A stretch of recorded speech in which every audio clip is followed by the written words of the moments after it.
வெனிசுலாவில் 7.2 மற்றும் 7.5 ரெக்டர் அளவிலான 2 சக்தி வாய்ந்த நிலநடுக்கங்கள் ஏற்பட்டதை அடுத்து சுனாமி எச்சரிக்கை விடுக்கப்பட்டுள்ளது. புதன்கிழமை ஏற்பட்ட இந்த நிலநடுக்கத்தினால் தலைநகர் காரகஸ் மற்றும் அதன் சுற்றுவட்டார பகுதிகளில் கட்டிடங்கள் இடிந்து விழுந்ததால் பெரும் கட்டிட சேதங்கள் ஏற்பட்டன. இதேவேளை புதன்கிழமை வெனிசுலாவை தாக்கிய சக்தி வாய்ந்த நிலநடுக்கங்களால் பரவலான சேதமும் உயிரிழப்பும் ஏற்பட்டதை தொடர்ந்து லத்தீன் அமெரிக்கா முழுவதும் உள்ள அரசாங்கங்கள் வெனிசுலாவுக்கு தங்கள் ஆதரவை தெரிவித்துக் உள்ளன. பல நாடுகளின் தலைவர்களும் அதிகாரிகளும் பாதிக்கப்பட்டவர்களுக்கு இரங்கல் தெரிவிப்பதோடு நடைபெற்று வரும் மீட்பு மற்றும் நிவாரணப் பணிகளுக்கு ஆதரவையும் வழங்கினர்.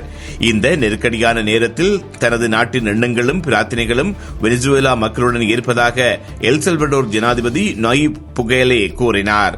மெக்சிகோவின் வெளியுறவு அமைச்சகம் தனது ஆதரவை தெரிவித்திருப்பதோடு நிலநடுக்கங்களால் ஏற்பட்ட அழிவுகளுக்கு வருத்தத்தை வெளிப்படுத்தியது. பிரேசிலும் வெனிசுலாவும் ஆதரவு தெரிவித்ததோடு காயமடைந்தவர்கள் விரைவில் குணமடையவும் வாழ்த்தியது. பொலிவியா வெனிசுலா மக்களுக்கு தனது ஆதரவை தெரிவித்ததோடு பாதிக்கப்பட்ட சமூகங்களும் சேதமடைந்த பகுதிகளும் விரைவில் மீண்டு வரும் என்ற நம்பிக்கையை வெளிப்படுத்தியது. கோஸ்டரிக்கா பாதிக்கப்பட்ட குடும்பங்களுக்கும் அவசரகால நடவடிக்கைகளில் ஈடுபட்டுள்ள மீட்பு பணியாளர்களுக்கும் அனுதாப செய்திகளை அனுப்பியது. சிலி வெனிசுலாவுடன் தனது ஆதரவை தெரிவிப்பதோடு தேவைப்பட்டால் மனிதாபிமான உதவிகளையும் மீட்பு ஆதரவையும் வழங்க தயாராக இருப்பதாகவும் குறிப்பிட்டது.